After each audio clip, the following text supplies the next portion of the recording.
Activé. Il est sur son téléphone, c'est ça le truc, Oui, là, non? cette fois-ci, je pense qu'il est sur son téléphone. Tout à l'heure, non, mais Ah ouais? Alors c'est pas ça. Aïe. écoute, Raphaël, au pire, on aura l'enregistrement qui sera Alors, bouton. disponible. Mais c'est dommage, ouais. Mm.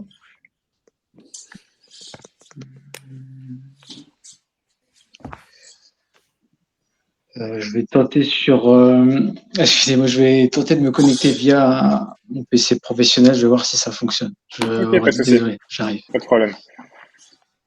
Je vous propose de démarrer peut-être au moins avec les présentations. Ce sera déjà ça et pour aller consulter ultérieurement. Bah, je suis ravi de vous voir durant cette classe virtuelle. Donc, on aura chaque semaine au cours de cette formation. Je vous propose de vous présenter chacune d'entre vous et vous présenter surtout ce qui vous amène à cette formation, ce qui vous motive à la réaliser, vos attentes, et rapidement aussi quelle est votre position aujourd'hui, quel est le rôle que vous occupez, ou que vous allez occuper, qui nécessite du coup de passer cette formation. Si ça vous va. On commence par Caroline, Ah, OK. au hasard. D'accord. OK, OK. Donc, alors moi pourquoi j'ai fait cette pourquoi je fais alors moi je suis donc Caroline, je suis, à la base graphiste. Ça fait une quinzaine d'années que je travaille à mon compte. Donc je suis un peu, chef d'orchestre, enfin de multicasquette plutôt et la gestion de projet, je la fais, en montant des équipes, je la fais, mais je l'ai appris sur le tas, on va dire. Donc j'ai besoin d'un accompagnement structuré parce que, je sens que ça part un peu en n'importe quoi. D'autant que dernièrement, mon objectif, c'est de réintégrer une structure. Et dernièrement, j'avais une mission de 5 mois dans une entreprise où j'ai fait chef de projet, chef de production, directrice de production. Et j'ai fait avec ma manière artisanale, mais j'ai senti que j'étais limitée. Donc, j'ai besoin de monter en compétence à ce niveau-là pour une meilleure employabilité par la suite. Voilà. Ok, ok, parfait. Merci pour cette présentation, Caroline. Laetitia, dis-en-nous plus.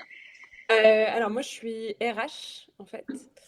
Et là je suis en recherche d'un nouveau poste. J'ai fait beaucoup de postes de HRBP, donc très opérationnel, très au contact avec des salariés, mais Donc, avec pas mal de... HRBP, c'est HR Business Partner? Ouais, c'est ça, pardon. HR Business Partner, donc très opérationnel et au contact avec des salariés et des managers. Mais en parallèle, il y a toujours des projets RH et un peu comme Caroline, moi j'ai tout appris sur le tas. J'ai fait beaucoup de selon moi et j'ai envie d'avoir une structure un peu plus éprouvée pour pouvoir mener à bien les futurs projets. Et là, j'ai une piste, moi, très avancée pour un prochain poste à Paris, en tant que aussi toujours HR Business Partner. Donc, j'espère pouvoir mettre à profit ma formation Ok, sur ce nouveau poste. Voilà. ok, très bien. Bon, bah, enchanté de te voir aussi. Et je crois comprendre que Raphaël, tu nous entends. Ouais, c'est bon, le son est OK maintenant. Parfait. Donc ouais, oui, moi c'est Raphaël, je travaille à l'entreprise Maison du Monde depuis enfin ça fera 2 ans cet été, je suis au siège basé à Nantes et donc je suis rattaché à l'équipe achat non marchand en fait, donc c'est tout ce que l'entreprise ne vend pas et dans ce cadre-là en fait je suis gestionnaire autour de leur logiciel d'achat non marchand et en fait à ce titre je suis amené à faire du support aux utilisateurs, à faire le lien avec l'éditeur, mais aussi à participer à des projets connexes en lien avec ce logiciel.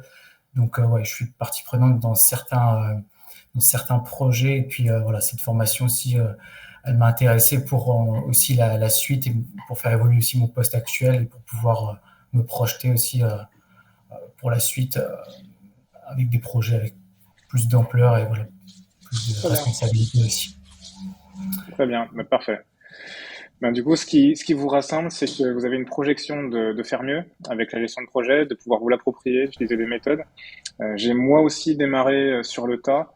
Forcément, c'est vrai que alors, j'ai réalisé une école de management et système d'information qui forme entre guillemets des chefs de projet, mais il n'y a pas une école qui fonde fondamentalement la gestion de projet. La gestion de projet, ça prend beaucoup sur le tas. Et ensuite, je pense que c'est le moyen aussi de prévoir, de se former, de se canaliser Donc plus que la conduite avec l'auto-école, où on commence avec l'auto-école et ensuite on conduit. Là, c'est vraiment, c'est très bien d'avoir un petit peu d'expérience, de connaître un petit peu pour bien s'orienter sur la gestion de projet, et vous faites le bon choix. Donc très bien et bienvenue dans cette formation. Ce que je vous propose de faire aujourd'hui, dans un premier temps déjà, je laisse toujours libre la parole à mes hôtes, savoir si par rapport à la semaine qui s'est déroulée, est-ce qu'il y a des notions, des choses que vous avez peut-être pas bien intégrées, pas bien compris, que vous souhaitez que je passe un peu plus de temps peut-être à expliquer, ce qui permettrait aussi aux autres apprenants de savoir s'ils se posent les mêmes questions. Et ensuite, on déroulera de manière rapide les notions qui ont été abordées durant cette semaine. J'insisterai sur les points importants. Est-ce que vous avez des questions par rapport à cette semaine? Moi, ce serait par rapport aux intitulés des exercices. J'ai l'impression parfois de partir un peu dans mon côté créa et à répondre un peu à côté du sujet. Ce que j'aimerais savoir, c'est si ce que tu demandes, c'est une projection dans un cadre de projet d'une grande ampleur, puisque c'est quand même la formation, elle porte sur des projets de grande ampleur, chose que jusque-là, mais oui. alors là, par rapport à moi, mes connaissances en tout cas, est-ce que c'est ça ou est-ce que tu demandes d'appliquer à ce qu'on fait déjà comme gestion de projet? J'arrive pas trop à savoir. Alors, l'idée, c'est que les mises en pratique sont là pour, vous mettre dans un contexte qui est parfois pas le vôtre. Donc, c'est ce qui est aussi un peu difficile, c'est de se projeter dans un domaine qui n'est pas le nôtre, et de pouvoir aussi s'approprier cette mise en pratique pour le contexte, ou en tout cas le projet que vous prenez en exemple. En fait, il est tout à fait possible pour chaque question qui vous est posée de dire, en fait, je fais l'exercice pour mon cas précis à moi, et je le fais aussi par rapport au contexte qui est proposé. Alors, toutes les questions qui sont abordées durant cette formation sont parfois difficilement transposables. Je vois par exemple au calcul du ROI, j'aurais du mal à vous demander de me présenter le retour sur investissement d'un de vos projets sans connaître fondamentalement ce qu'il y a derrière en termes de coûts, de bénéfices, etc. Après, si vous avez le temps, tant mieux, et je pourrais jeter un œil avec grand plaisir d'ailleurs. Mais l'idée est que pour la majeure partie des cas, ce que je souhaite, c'est que vous puissiez vous intégrer les différentes notions et les appliquer pour vous. À la limite, je préfère avoir votre contexte et l'avoir de manière développée, et mon exercice de l'avoir de manière secondaire. Parce que ce qui m'importe moi le plus, c'est que vous puissiez comprendre comment vous pouvez le mettre en application. Ouais, sauf que moi, je vais pas pouvoir appliquer les choses qu'on voit en formation parce que il n'y a pas assez de niveau de hiérarchie ou de voilà, la structure n'est pas du tout j'ai la compris, même. c'est vrai. Donc, ce serait plutôt se projeter, en fait, c'est ça? Oui, Se en effet, projeter ce serait plutôt se projeter. Le cas idéal. Le cas idéal, mais est-ce qu'on doit s'inventer un cas, justement, un contexte? C'est pas l'idée. Après, même si on a du mal, par exemple, à transposer un contexte par rapport au tien, il faut quand même qu'on puisse répondre à la question comment toi tu fais dans ton projet. Et c'est vrai que il y a je crois que c'était la première mise en pratique où du coup je demande quels sont les rôles dans votre projet. Alors c'est vrai qu'il y a Caroline pour ça, Caroline pour ça, Caroline pour ça et Oui, Caroline bah pour voilà. ça. Donc, c'est pour ça que c'est compliqué. Mais c'est Je me pour ça suis dit un truc que j'ai pas dû comprendre parce que c'est toujours moi en fait là dans les trucs. Donc l'idée c'était derrière ça de te dire c'est pas un problème, disons que c'est pas interdit et de toute façon t'as pas le choix de le faire de cette manière-là. Par contre, c'est bien de pouvoir le cloisonner, de se dire là je me positionne en tant que responsable utilisateur. C'est pas l'idéal en tant que chef de projet d'être responsable utilisateur parce que t'es côté client et côté fournisseur à la fois.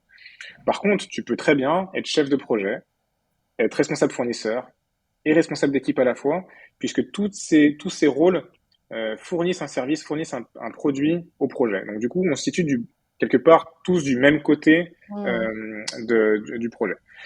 Donc c'est pour ça que par rapport à ton contexte, au moins j'ai pu te proposer une solution et te dire c'est bien de le cloisonner, c'est bien de le savoir, mais c'est pas le cas idéal.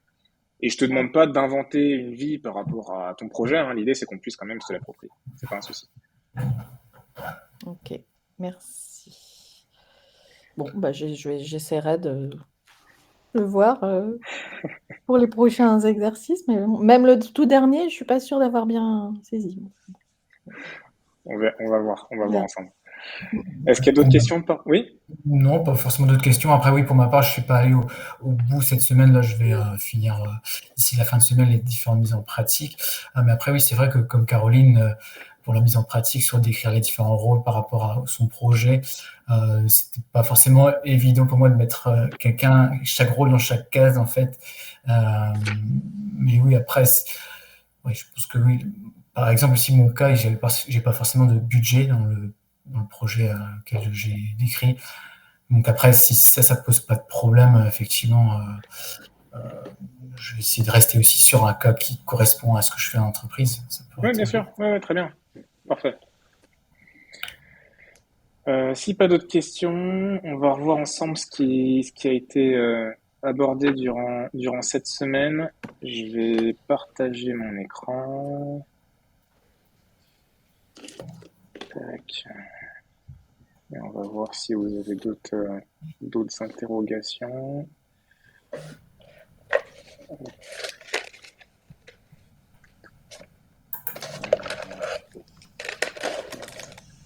Et là.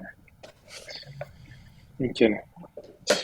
Donc, cette semaine, par rapport au démarrage, c'est vrai que c'est important de commencer un projet en identifiant les personnes qui travaillent avec vous. Même si vous endossez plusieurs responsabilités, c'est toujours bien de savoir quel est votre rôle au travers de ces responsabilités. Il y a le cloisonnement, en effet, des activités qui sont clients et activités fournisseurs, commanditaires, utilisateurs, c'est plutôt côté client. Fournisseur, responsable fournisseur, chef d'équipe, chef de projet et support projet sont plus de l'ordre de la partie fournisseur. Donc l'autorité de changement est un petit peu au travers de ça, mais l'idée est que l'autorité de changement, et j'ai eu la question cette semaine, peut être proposée par le commanditaire, puisqu'en effet c'est une autorité qui va avoir un droit de regard sur la pertinence du projet pour l'entreprise et de savoir si le projet est toujours viable. Donc quelque part, c'est une personne qui défend les intérêts de l'entreprise et aussi les intérêts de la partie client et utilisateur pour réaliser ce projet sans déroute. Donc voilà. Donc par rapport aux différents rôles, est-ce que vous avez bien compris ce qui est attendu derrière chacune des propositions? Ouais, Maintenant, oui. Ouais, dans l'ensemble, moi, c'est Oui, c'était bien Maintenant, assez précis. clair. parfait. Donc, par rapport au cahier des charges. Donc, le cahier des charges, c'est vrai qu'il est représenté de manière formelle avec un tableau. Je vous avoue que même moi, j'utilise pas souvent ce document, puisque en fait, il représente un morceau de papier au travers d'une discussion de café avec le commanditaire qui dit ah, il y a un projet sur lequel j'aimerais travailler. Il y a ci, il y a ça, il y a ça, il y a ça, il y a ça. Et l'idée, c'est que ok, j'aimerais que tu sois le chef de projet pour diriger tout ça. Cette feuille de papier, c'est ce cahier des charges. C'est les prémices de ce que va constituer votre projet. Il faut pouvoir remplir, avant de démarrer, quelques activités d'initiation, d'analyse par rapport à un projet, de pouvoir remplir toutes ces cases. Donc, quel est le contexte? Qu'est-ce que ça veut dire? Quelle est la principale raison? Quel est l'objectif de ce projet? Quel est le coût, grosso modo, qu'on a en tête pour le réaliser? Quel bénéfice il doit apporter? Quels sont les effets négatifs avec les répercussions? Et quel est le délai qu'on s'octroie pour le réaliser? Alors, répercussion, c'est vrai que c'est l'effet négatif du bénéfice. C'est le contre-bénéfice qui sera dans le business case, mais c'est plutôt un contre-bénéfice. Donc, c'est vrai que cette semaine, au travers du cahier des charges pour l'anniversaire de mon neveu, hein, qui est né le 8 novembre, l'idée était de pouvoir comprendre quels étaient les bénéfices du projet. Et il faut parfois comprendre qu'un bénéfice n'est pas forcément quelque chose de mesurable. Là, pour le coup, le bénéfice va pas générer des sous, hein, on va en dépenser, mais quelque part le bénéfice est que mon neveu soit heureux, qu'il puisse profiter de sa journée avec ses amis, qu'il puisse avoir en souvenir une belle photo encadrée dans sa chambre. Et derrière tout ça, le bénéfice, c'est un bénéfice qui est considéré comme non tangible, donc non mesurable, non palpable. Les entreprises ne vont pas forcément approuver ou engager des projets qui génèrent des bénéfices. Dans la majeure partie des cas, c'est vrai. Mais il peut y avoir des projets qui vont nécessiter d'avoir une meilleure cohésion entre les services. Donc, quelque part, en effet, ça va permettre un gain de temps, les gens vont mieux se comprendre, mais c'est difficile de dire ça va générer tant de bénéfices à l'entreprise. De même, si on veut augmenter la satisfaction des clients, par exemple, c'était mon cas, je travaillais au sein du groupe France Télécom Orange, l'idée c'était de pouvoir faire mieux pour nos clients, faire mieux pour les clients qui souscrivaient à des lignes téléphoniques fixes à l'époque. Et derrière tout ça, augmenter la satisfaction du client même de 2 points, c'est important pour une entreprise comme Orange. Par contre, derrière, on n'est pas capable de dire ça va générer tant de bénéfices. Alors, on pourrait extrapoler avec des statistiques, de dire tant de satisfaction génère tant d'argent, mais fondamentalement, on ne sait pas si les personnes qui sont satisfaites vont derrière resouscrire un forfait, vont en parler à leurs amis, et ces amis-là, est-ce qu'ils vont retranscrire un forfait aussi? Non, quelque part, on ne va pas le savoir. Donc, c'est aussi un bénéfice non tangible, mais qui permet à l'entreprise d'avancer.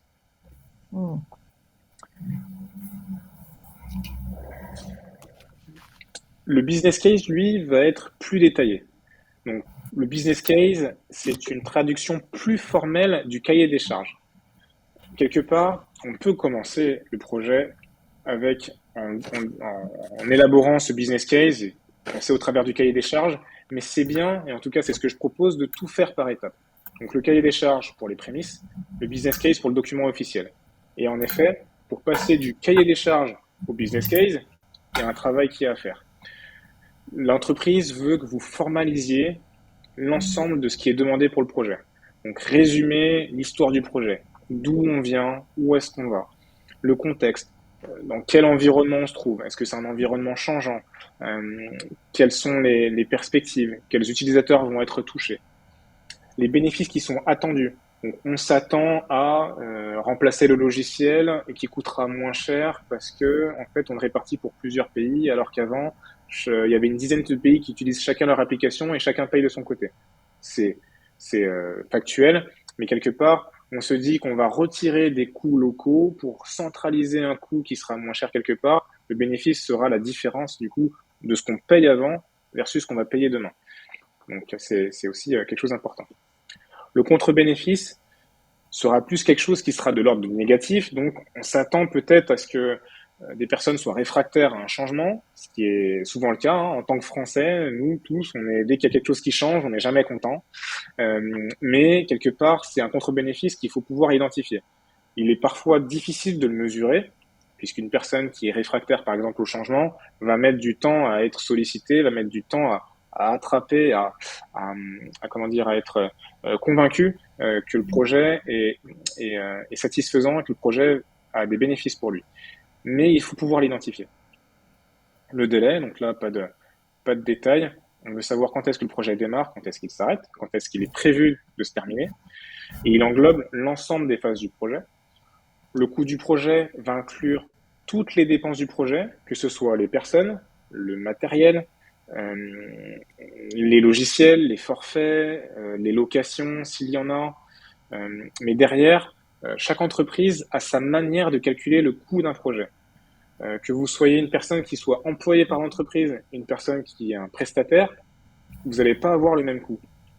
Le salaire pour la personne peut être le même, mais le calcul pour l'entreprise de la manière dont elle va facturer ou réaliser ce coût n'est pas forcément le même. C'est pour ça que pour moi, il est difficile pour moi de vous proposer une solution générique, puisque chaque entreprise va prendre des paramètres qui sont différents par rapport au congé payé, par rapport au RTT, etc.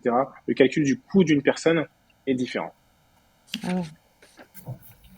Le retour sur investissement, donc là vous l'avez vu au travers de l'exercice, avec la formule qui elle aussi est générique, mais qui est aussi adaptable à chaque contexte d'entreprise. La formule que je vous propose est utilisable dans la majeure partie des cas, mais pareil, chaque entreprise utilise ses variables par rapport au coût de revient d'une activité qui est réalisée ou aussi à la capitalisation des ressources. Ils considèrent qu'un employé qui ne fait pas de la gestion de projet pure est plus capitalisable qu'un chef de projet, par exemple, puisqu'un chef de projet n'est là que pour une partie temporaire, donc ça veut dire qu'on ne va pas le réutiliser pour la même chose. Donc il y a aussi ces facteurs-là qui sont à prendre en compte. Et les risques, donc les risques ne sont pas des chiffres, en effet, mais les risques doivent être identifiés en tout cas au départ du projet. L'entreprise doit savoir, lorsque vous vous engagez dans un projet, elle doit savoir quels sont les impacts potentiels qu'on pourrait avoir autour de ce projet. C'est toujours bien d'en avoir au moins 5, C'est difficile de l'identifier quand un projet n'a pas démarré, mais même s'il s'agit de quelque chose qui peut paraître n'importe quoi, c'est toujours bien d'avoir quelques risques identifiés dans le projet. Et Des risques, excuse-moi, des risques, ça peut être des risques humains, matériels, c'est de toutes sortes, quoi. Tout à fait, tout à fait. Les risques humains peuvent être de l'ordre, on souhaite démarrer un projet en mai pour qu'il termine en octobre. On sait que le service qui contribue essentiellement à la partie informatique du projet ferme tout le mois d'août. Le risque, ça va être un risque de non-disponibilité et risque sur le planning par rapport au projet. Donc le risque humain est véritable. On sait qu'une personne qui travaille au sein de l'équipe attend un heureux événement et elle est indispensable à la bonne tenue du projet. On sait qu'à tout moment, elle peut quitter son poste de manière temporaire, mais qui va impacter le projet. Donc ce risque doit avoir une réponse en face. Ce risque doit permettre, en face de ce risque, on doit pouvoir avoir une réponse, essayer de former une autre personne en parallèle pour qu'elle puisse avoir un minimum de compétences et qu'on puisse s'en servir, plutôt que d'attendre que ça se passe et que le jour où cette personne est absente, et ben du coup, rien ne se passe. D'accord. Donc on anticipe les éventuels problèmes. Voilà, c'est pas des problèmes qui sont arrivés. Exactement. La partie risque est un volet à part qui sera proposé dans une des journées de la semaine 3, si je me trompe pas. Et l'idée de pouvoir mesurer et répondre les risques de manière efficace. D'accord. Donc les risques sont identifiés au départ, mais sont revus de manière continuelle, de manière régulière, toute la vie du projet.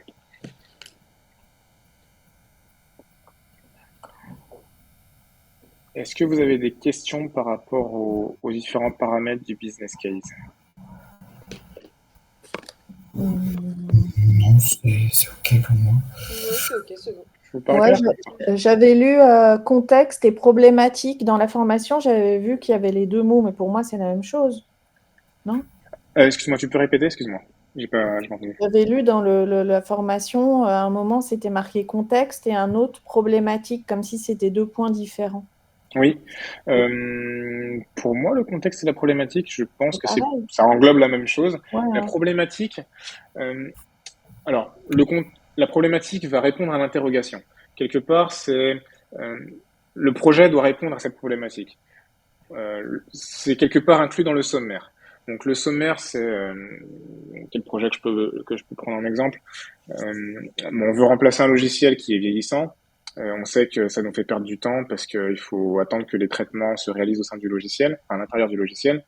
La problématique, c'est comment faire en sorte à améliorer l'efficacité du service au travers du remplacement d'un logiciel. Donc on sait qu'on va chercher un logiciel qui va être plus performant, qui va être plus fluide, plus efficace, peut-être plus user-friendly. Et quelque part, la problématique, c'est celle-là. Donc la problématique est inclue dans le sommaire. Donc le contexte englobe l'activité en elle-même.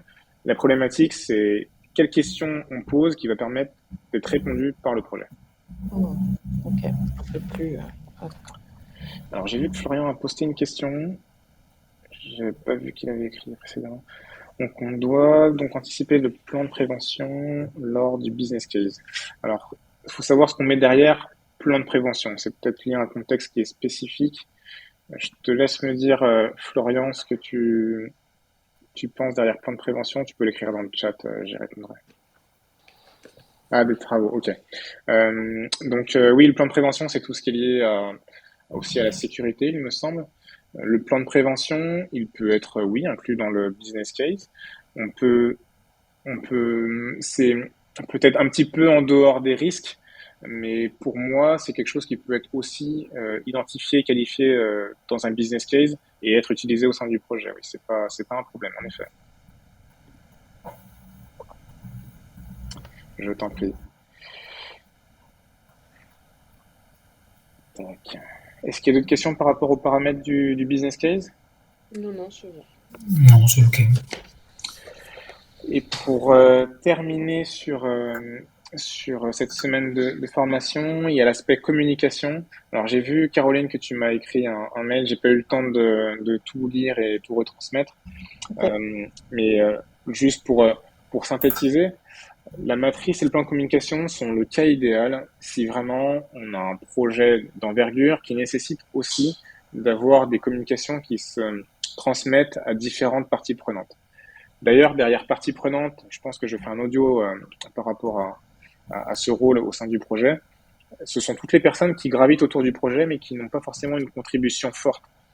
C'est des personnes qui vont peut-être avoir juste besoin d'avoir connaissance de l'évolution du projet, d'avoir connaissance de comment évolue le projet pour l'utiliser pour leurs propres fins, en tout cas pour les fins de leur service.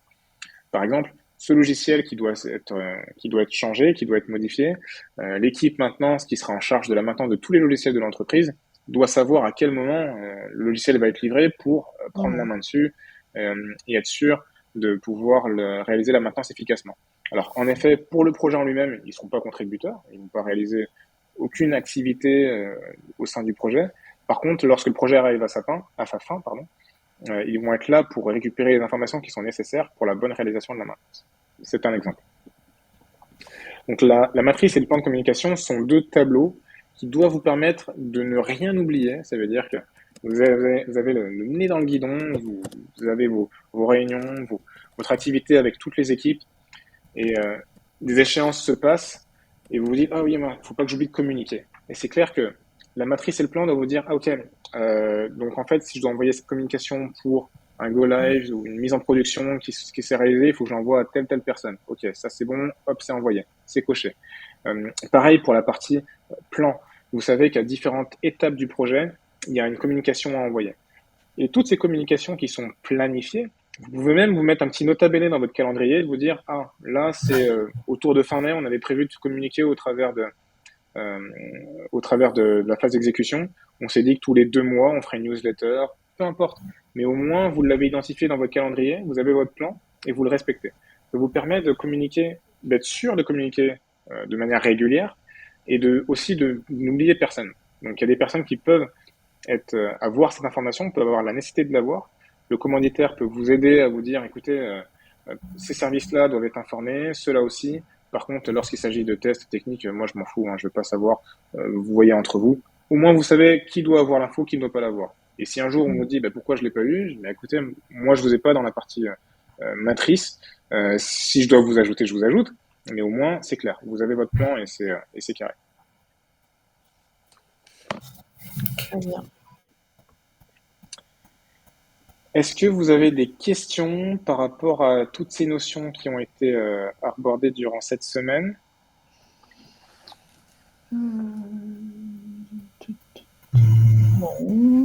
c'est OK. Oui, c'est clair. Après, juste pour la restitution des mises en pratique, ça te va, toi, Joe, si à chaque fois je rebondis sur le même mail en mettant par exemple, s'il y a des pièces jointes, ou alors il y a un format que tu préfères? Alors, il n'y a pas de format que je préfère. C'est vrai que là, vous n'êtes que 5, j'ai envie de dire. Donc, si tu réponds au même mail, ça va. Mais j'ai eu une session précédente où ils étaient 8 et il y a une personne, la pauvre, elle répondait toujours sur le même mail, elle le faisait assez vite. Et comme je fais vraiment dans l'ordre d'arrivée, j'ai dû répondre à tous ces mails le même jour. Bon, du coup, elle arrivait tout en haut de la pile, mais la dernière. Mais voilà, je préfère qu'il y ait un mail, un sujet. Pour moi, c'est plus simple. D'accord, ok. Si c'est possible pour toi, en tout cas, c'est préférable. Comme ça, je suis sûr de traiter le sujet dans l'ordre. Yes, ok, pas de problème.